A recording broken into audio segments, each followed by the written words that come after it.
Asia cup में यही साइम अय्यूब, तलत और मोहम्मद हारिस थे जिनकी बैटिंग देखकर लगता था जैसे किसी ने पच नहीं उनकी टांगें तोड़ दी हूं। 0-0-0 बस स्कोर कार्ड पर गोल दायरे ही बनते जा रहे थे। लेकिन जनाब, जैसे ही क़ायद-ए-आज़म ट्रॉफी शुरू हुई तो वही खिलाड़ी बन गए, रिकार्ड शकन मशीन। अब अपनी पिच, अपना ग्राउंड, अपने मोहल्ले के बाउलर्स और सेंचुरियां पर सेंचुरियां मार रहे हैं जैसे दुनिया के नंबर 1 बीटर बन गए हों।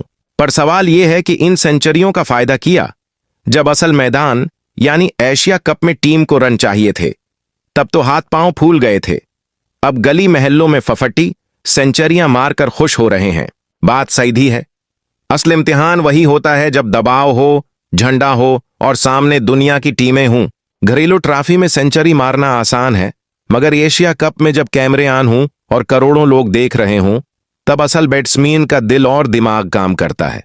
तो भाई, अवाम पूछती है, क़ायद-ए-आज़म ट्रॉफी में हीरो, एशिया कप में जीरो क्यों? ये सेंचुरियां तब काम आएंगी जब यही जज्बा इंटरनेशनल मैच में दिखाओगे, वरना ये रन्स बस स्कोर बुक की हद तक ही रह जाएंगे।